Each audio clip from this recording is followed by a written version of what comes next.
Hello, welcome to Survivor Talks. Welcome to season 2. I am your host, Vanity, and it is so good to have you back.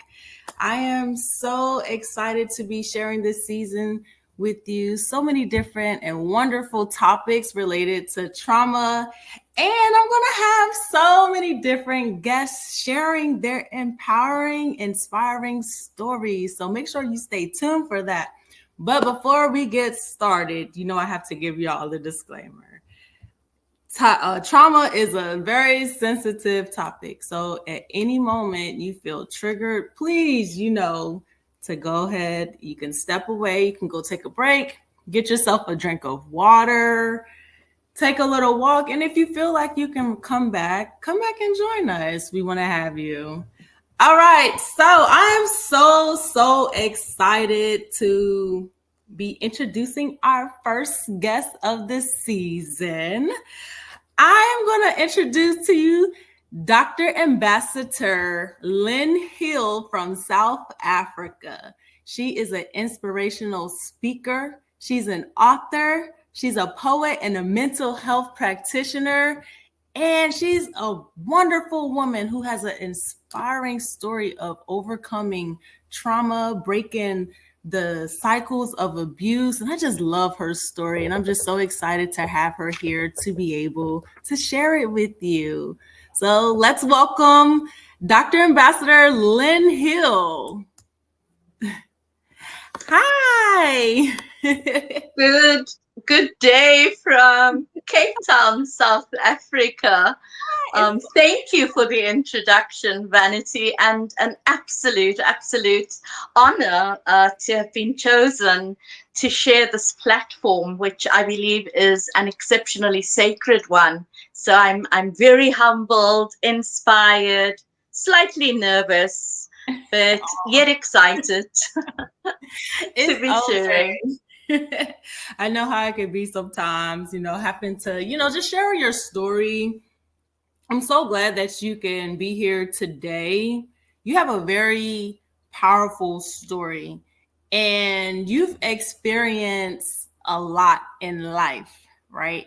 And I'm just excited that you're here to be able to share that with other people.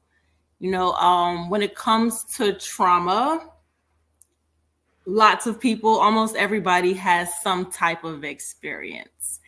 And trauma looks different for everybody, but also the way we overcome trauma looks different for everybody too. Like what works for one person may not work for the next. So I'm very interested in hearing your story. Can you share with the people? Well, first, can you introduce yourself? What would you want the audience to know about you? Can you tell us some about some of the work that you've been doing? Absolutely. I love to inspire. Inspiration is why I believe I didn't die when I could have, and that was at the tender age of 15. I won't go into my story as yet. And so inspiration is what I breathe. Inspired healing is what I promote. Inspired living, inspired overcoming. And I mentioned the word inspired because inspiratus is a Latin word and it means from within. And when we make choices, our choices have to be motivated from within. And healing is a choice. Transcendence is a choice. Overcoming is a choice. Choice is a choice unless we are making choice by default, unconscious choice. And so I am a mother, I am a grandmother, I am a daughter.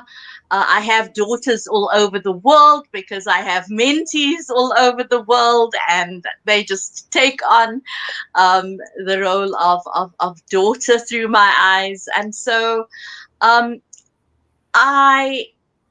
relentless, and I've been relentless in pursuit of not success, but I've just relentlessly pursued purpose. And success was an outflow of that.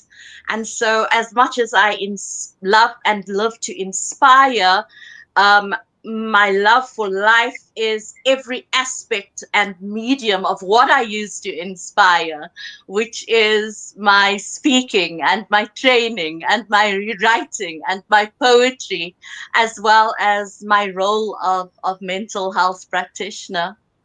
You have a lot of roles there. I love it. How did you get into being a writer and a poet? What led you there? I always, Vanity, always enjoyed the spoken word since the age of, I'm told, about 2.5, 3. So the rhymes and the recitations, and then of course primary school and high school, I loved writing. I loved writing essays. So it was definitely an innate love. It was definitely something that was already planted on the inside, but certainly would count in my stead to overcome trauma, and then to be able to use writing as a mechanism to share and to impact with those whom I couldn't necessarily have one-on-one physical contact with. And so writing is definitely a part of my mechanism of impact in this world. I can totally relate to that. I remember growing up, I've shared my story so many times, and that was my outlet, just writing and so filling so many different journals and just writing little stories and stuff. And I think it's a wonderful coping mechanism for people who have endured trauma, who feel like they maybe can't speak, or they have a hard time, opening up verbally. Are there any poems that you would like to share with us today? Yes, and just on that previous your previous point, um, for me, how the journaling linked to my emotions started. It was organic. I simply did not want to. So my case had actually gone to court, Mm-hmm. and I didn't want to lose any of the detail linked to the truth of my story. And so writing it all down was a way of protecting that detail and of protecting the truth. Little knowing that that would be an organic way in which I would introduce myself to journaling, which in the early 1980s was not, today people sell journals. All of these paperback stores sell journals. Then journaling was not something as fashionable as it is today. Yet that expression was also my saving grace in terms of sanity, just weeks after I had been brutalized. Wow. I've never heard it mentioned like that. Like, I've always heard his writing as the coping mechanism, but I never actually heard it in a way for protection, to save your story, to protect your story so nobody can go and change it. That's powerful. And again, it was organic. It was coming from the heart and mind of a mere 15-year-old, and yet we know where the divine revelation came from ultimately. It was obviously a God-driven process for me. Yeah. Do you mind sharing one of your poems with us today? Absolutely. The one I've chosen is called Hear Her Roar. And I chose this particular one because trauma and pain has the potential to diminish us. It has the potential to silence us. And for everyone watching and listening, if you are feeling diminished by trauma, or you feel that you are still silenced by something that has already become historical in your life, I hope that this poem blesses you. After having been raped and integrating a little bit of my story into this, after having been raped for a second time in my life at 51, which was 6 years ago, I was not, I knew that I could never lose my voice because I never lost it in the first instance. But I certainly also knew that I didn't just want to reclaim a voice that I had lost, that I wanted that voice to be more amplified. I wanted it to be louder. And so I transmuted through conscious choice that voice into what I now call a global roar. And it goes like this: hear her roar. She may have silently screamed when pain became her second name. She may have swallowed rivers of tears, pretending not to drown. She may even have contemplated death when she felt there was no reason to keep on keeping on. But now, hear her roar as she shouts this to the world. While pain became my second name, it was my gateway to victory all the same. And the rivers of tears in which I thought I'd nearly drown, well, that's now become my riverbed on which my mermaid treasures can now be found. And as for death, death died its bloody death when my divine purpose became my only breath. And now my roar is the tender, compassionate, inspiring whispers I feed my brothers and sisters so that their own suffering will not starve them. And now my roar is my voice through which I channel those who have been devoiced by systems and perplexities beyond their own control. And now my roar is the half moon that shines across my face as I smile at the beauty of living a purposeful, triumphant life.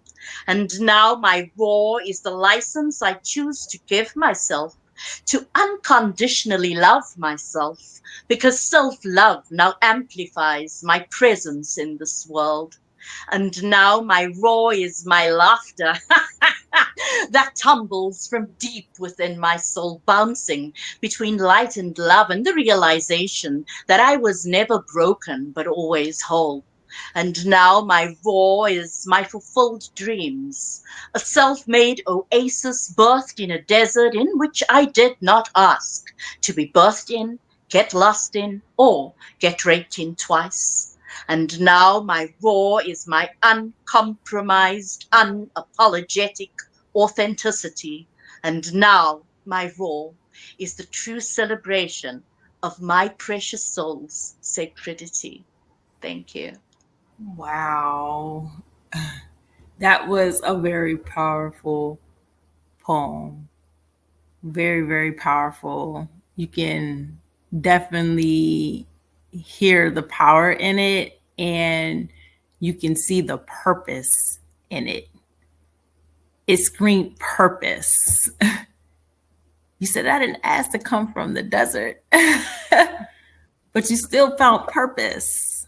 I love that. And again, organic. So I was raped at 15, very, very brutally by someone who belonged to my church. I was allegedly his fourth victim in the church.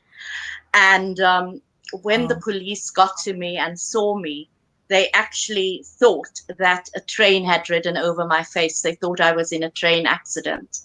So the level of brutality was of such that I lost consciousness, that I bled from every hole in my body, my ears, my eyes, my mouth, and every other hole.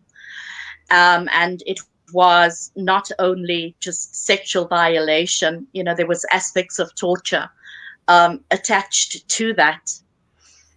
And I lost consciousness as a result of the level of brutality and combined blood loss. And I traveled down the tunnel of death, Vanity, and I touched the other side, and I was experiencing this beautiful resignation of just letting it all go because the pain had to end, and the pain was ending in those moments that I was traveling down the tunnel of light. And as I touched the other side, I was retracted, and I opened my eyes, and above me was standing the hugest angel. And I remember taking my right hand, which was obviously blood-stained, um, and or bloody, and touching the wing, which I then stained. And I joke today and I say, I wish I tugged harder, because I did tug, and I held it. And in that holding space, pun intended, I regained a sense of supernatural strength. So when I say I love to inspire, um, the living of and the birthing of an inspirational trajectory was actually birthed in a near-death experience. And knowing that it could not be for nothing, that I had to find the something. And even as a 15-year-old, you asked about purpose earlier.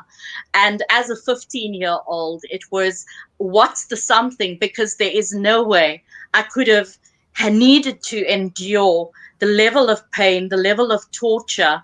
And that was just the one aspect, the primary violation. But secondary victimization goes, it's an outflow of that. So the persecution, because rape has not been then, was not then, and still has not been truly demystified. I was asked when I came out of sedation what the sex was like. And when I came out of sedation, I was still pink, purple, blue. I was unrecognizable. If I had died, it would have been one of those funerals where you don't get to open the coffin, where there would actually have been a picture of me on top of my coffin. So I am so blessed by moments like this, because I lived. I lived through it. I lived to tell the story. And in the words of Marianne Williamson, as we let our light shine, we unconsciously give others permission to do the same. As we are liberated from our own fear, our presence automatically liberates others. And so I didn't just live to tell the story. My trajectory included studying psychology. It included becoming a counselor. And so my spheres of impact over a period of time, like 30 some odd years of industry experience.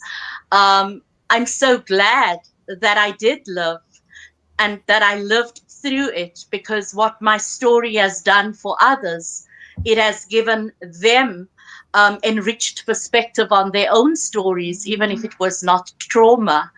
And so these are the moments that bless me. These are the moments that make me know that it was worthwhile to not only live through the experience, but to be breathing a different kind of breath as a result of it, and to have walked in my divine calling for the past 42 years now, 43 years. Wow. Just wow. You've been through a lot. And you don't really hear a lot of people say, or it takes people a while to get to the point where you are, where I've been through this, and now I'm making a choice to do this. I'm not going to live in a victim mentality, because that can happen. Some people don't even make it to where you are. Here you are being able to share the story. I can say I'm glad to have you right here today sharing the story. That is, man, near death. It's scary. It's a scary situation. How did you overcome that part? Just, you waking up, you're conscious now, and you realizing, oh my gosh, I almost died. Or I died and I'm back. And I know I'm it's tied to yeah. purpose, but like, do you remember how you felt in that moment? Yes, I do. And that is why I know it had to have been a supernatural intervention Mm, that took me from this mode of loss of life, literally, and having already by that time left my body for what felt longer than a few seconds, but to wake up out of that and to start negotiating as a 15-year-old who is still bleeding, who barely now can see because my eyes were beaten shut, um, to negotiate for my life, to negotiate and say, I'm not going to tell, to negotiate and ask where is the toilet key, because this happened in a toilet. And one of the lines in my poem called The Rape says, you chose to rape me in a toilet, the smallest room to enlarge your ego. You chose to take me in my sleep. You chose me in my vulnerability and stole my virginity. I was pure. I was untouched. There was no ambiguity, if they want to use ambiguity as they usually do in courtrooms and in society, to say, how have you led him on? What did you do? And I was accused of that. I was told that the jeans I was wearing must have been too tight and must have enticed him. And yet the jeans I was wearing in my sleep. mm, Um, so yeah, there was, to get back to there was supernatural intervention. There was a part of that was the negotiation. Then I successfully negotiated. I was put in a locked car, or I locked the car when he wanted to get in. I was put in this car, and I don't know where they were going to take me. And by this time, there was an additional person, one person that had heard my screams throughout, but had not broken down the toilet door. And that was a male. And or went and gotten help, and who then was willing to lie in the court to say that when I came out of the toilet, there was no blood. He had just slapped me a few times. And of course, they then took out the photographs, which was evidence that I had not been slapped. That is, my neck actually had the choking marks. He choked the life out of me, literally, while he was doing what he was doing, so that I wouldn't scream and I couldn't shout. And so the concept of voice is, I guess, why I am as passionate about the utilization of voice, because in that very experience, I was silenced. And who'd be silenced at 51 when I was drugged in a business meeting, and would be silenced in 17 years of marriage because there was no visible wounds to show. mm, The wounds were invisible. And the incongruence between who this person presented himself to be in public and who I got to experience in private was just so vast. It was as vast as black and white. So the concept of voice, the concept of expression, the concept of writing, certainly for me, is voice is as good as reclamation mm. of power and of authentic presence. Man, it sounds like also you experienced some re-victimization. They not taking what really happened seriously. The what is the sex like? That's re-victimization. And I mean, go figure, you know. Absolutely. And then secondary victimization in that courtroom. In fact, brutalization more than victimization. where I was told that very journal that I had written to protect my truth, that was questioned in court, and it was said to me, "You sound like someone with a very, very huge imagination. Are you sure?" So thank you for all of this, but surely this had to have been imagined, and that was the level of his defense that I needed to break through. And as that then 16-year-old, because it was months later, I actually was successful in being the first woman of color to have received a conviction at the Supreme Court level. And I was only a little girl. I was only a little baby girl. Man, as a young woman or young girl at that time and being the first to get justice, how did that feel in that moment? Actually, it was anticlimactical because I did not see the justice. I did not see the justice in him only receiving a 10-year sentence, because when it went from the regional court to the Supreme Court, there was an expectation created for me that because 10 years was a maximum sentence in a regional court, this case, because it was not only a rape case, but the level of brutality then also had it become an attempted murder case. So there were two charges, one of rape and one of attempted murder. And the expectation created was that justice was going to run its course, and they're moving it from the regional court to the Supreme Court was the minimum sentence would be 10 years, but the maximum could go up to 25 to 30 to life. And I think that 15-year-old wanted that. Yeah. She felt that she deserved that because she had gone and borne her soul and spoken on behalf of those who he had silenced. And I thought I deserved better from the justice system. So it was anticlimactical. Yeah. You definitely did. You deserve justice. Yeah. So you said that you went through, marriage, and then there's the corporate.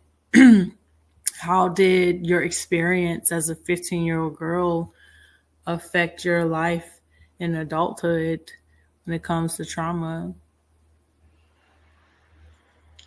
I think it definitely did. I don't think, by the time I fell pregnant at 19, and obviously having that happen, there was just then evidence for, we said she was an easy girl, that created that narrative. It also created the narrative where I was seen as spoiled goods, where I was not seen as a virgin, where I was not seen as being worthy of marrying a virgin. Lol. I'll leave it at that. And so, when I wrapped my head around our conversation, one of the things that came to mind, and it's actually something I wrote in my first book, was that when we are wounded, when we are diminished, when we are fractured, the quality of the choices we make is as fractured as we are. So when I was 19, for example, and I would never have slept with someone that I was not in love with. But I think I also in that moment needed to prove to myself that there was nothing wrong with me, that I was not dysfunctional. By this time I was, I'd also become pretty isolated. I was not into the social arena. I just wanted to actually be by myself most of the time. And here was someone that swept me off my feet. In retrospect, there are no wrong choices. This individual presented me with two of the most amazing children, human beings, in whom I am supremely proud, in terms of who they became. So in the grand scheme of things, there are no wrong choices. However, for those listening, take the advice and let healing run its full course. Because the relationship we have with ourselves, and you also, that when you experience trauma, there is an inexplicable sexual trauma, there's an inexplicable shame that goes with that. It's inexplicable because it is not something that you have shamefully brought upon yourself, yet you sit in a space of experiencing shame and you don't even know the reason for it. And there I was in that state of soul diminishment. I had been for therapy, but I had not gotten to a point of loving myself enough to know exactly what I was deserving of, even in a relationship where there was courtship, and obviously I married because it was the morally right thing to do. And so I was definitely diminished. I was not a whole woman. I was not healed. I was wounded still. I was engaged in deflection, the concealment of my feelings. I masked my feelings, and I had not gotten to a level of self-acceptance yet. And I think I entered into a phase of my life that I was not healed enough to enter into, and that I was not emotionally intelligent enough to enter into. Yeah. I think when you touched on that shame, and that's one of the signs or symptoms of experiencing trauma. It's a lot. It's a thing that a lot of women struggle with. Shame is humiliation. It's feeling that guilt for something that you didn't even do wrong. You didn't do anything wrong. Absolutely. And Vanity, it took me 23 years to actually write the poem called The Rape. And when I wrote this poem, I was going to be part of a prison project, and I said yes, but I knew I was not ready, because I would actually be speaking to the heads of the two respective prison gangs, and we know that rape in prison is a language. It's the language of power. It's the language of dominance and aggression. And in preparation mode, I decided I was going, or divinely inspired, to write the poem. It was after reading the poem repeatedly, which I wrote with the sensory acuity as if it had just happened, a freshness. When I read that poem 23 years later, I became an observer of my own story. And a part of the detail in that poem was that when I was being beaten to this piece of pleading pulp, reduced to a piece of pleading pulp, he was actually cursing and swearing at his mother and his sister.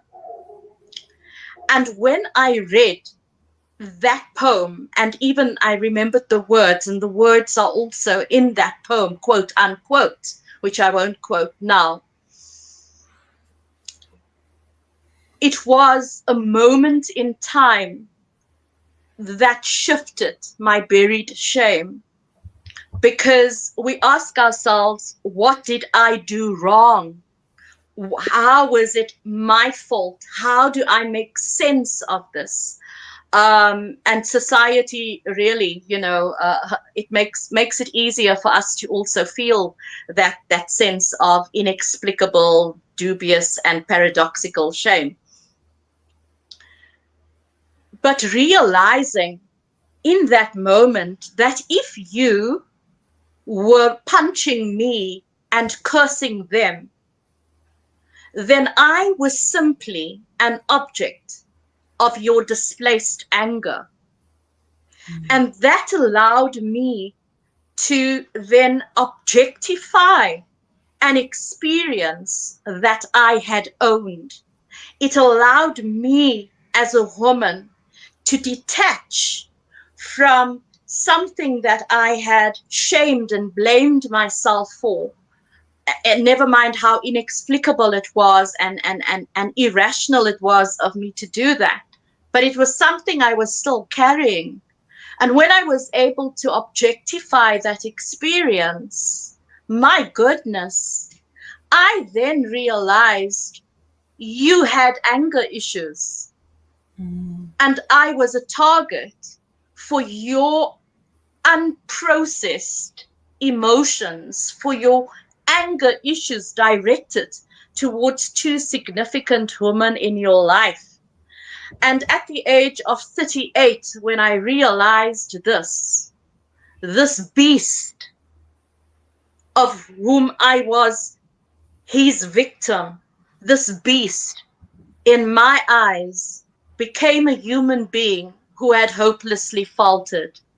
And I no longer was his victim. I was an object for his anger.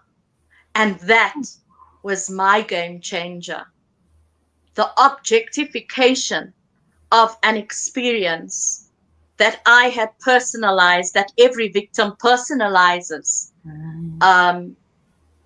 Because how else do you make sense of it? And so to those watching, I'm here to say that it is not your fault, that you too are an object of unprocessed emotions. And I don't just speak to females here, I speak to males as well, because males are also violated. And it's time that we begin to highlight that a little more. And so it's not your fault. And also to say that you are not defined by this. And 3 weeks into it was not the healing process. I think it was still just the shock and disbelief phase of the mourning, grieving process. But 3 weeks after this had happened, and I was numb. I was obliterated. It felt like my insides were outside of me, but just all scattered, including my soul. And the line that came to mind at 15 was, you could demolish, you could try, and you did demolish my heart, my body. 3 weeks after, my body still had marks on it. It just would not go away. My eyes were still dead, and they remained dead for many, many years. Today I sat in a meeting and I was told my eyes are sparkling. And in my poetry, I refer to my eyes obviously as the windows of my soul. And I guess when that was said to me today, knowing that I'd be interviewed this evening, it was, you go, girl, you healed. Sparkling eyes means that you are healed. And so when I said in my mind that you could demolish my heart, my body, my soul, you could do it, but you were not going to demolish my mind. My dreams were too expensive for them to be cheapened by violation. And the moment of taking now even greater ownership of the dreams I did have before the rape, that moment was also a moment of reclamation for me. It was, I will not be defined by you. And I will not give you the luxury of lifelong attention. In other words, that translates into I will not continue to live in an unhealed state or allow you to define your violation towards me, to define the rest of my story, because if I did, I could not become who I am today. And to all of those watching, your dreams are too expensive to be cheapened. You are too priceless, authentically powerful to ever be defined by an aspect of your story. And one of my mantras and hashtags is I am more than my story, because we are not what happens to us. We do become the responses of what we engage in. And the more conscious those responses are, the greater we can draw on the process of our becoming. And I would not be held captive. I was not going to be reduced to a caterpillar if I had the potential to become the most beautiful butterfly. Ooh, ma'am, you have been through a lot. And I am just in awe of where you are now. Um, Again, you have such a powerful story. Trauma when you were 15. Again, when you were a woman. The epiphany of it's like, man, I am not going to live. I'm not going to live with these pains anymore, but I'm going to thrive into who God says I can be. That's a beautiful moment to come into. What would you tell the 15-year-old girl out here who is struggling, who's been raped or even molested, who self-esteem is low, maybe they don't want to go on, they don't want to continue life? What would you tell that 15-year-old girl who's watching now? I would say to her that when she was knitted into her mother's womb, she was given every single gift and inner resource to become the grandest version of her highest divine self. That within her is a divine nature, a light that might feel as if it has been extinguished or has gone dim right now, but that light still exists, that her gifts still exist, and that the divine calling unctioned on her life still exists. And when I realized that my story, if it could not be for my own benefit, it had to be, my pain had to be, it had to contribute towards humanity's gain. And I want to say to her today that there is nothing special about me, that there is no more of me that was placed on the inside of me than was placed on the inside of her. That if there's one thing she could draw from, is that she might not have had control over what has gone down in her life, but the one thing that she can control is how she is going to respond to that. And she's got not only the gift of choice, but she also has the gift of choosing what lens to wear for the rest of her life.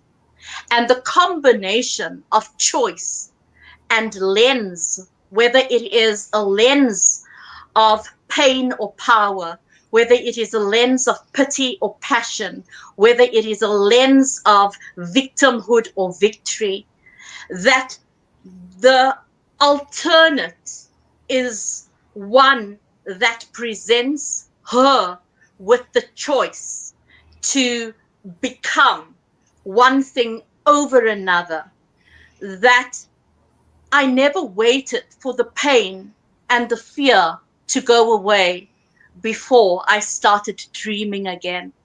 In fact, dreaming again was my mechanism for healing.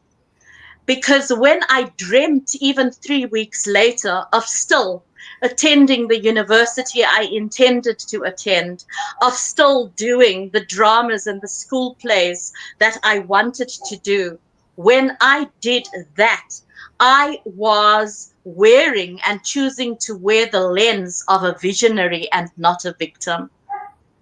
And so in this moment, she sits with the gift of choice, which is her pen, her metaphorical pen for how the rest of her story is going to end.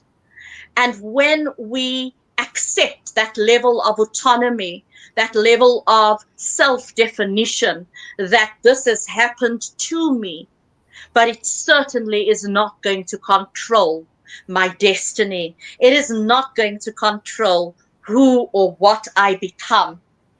When we get to that point, we will automatically commit to healing.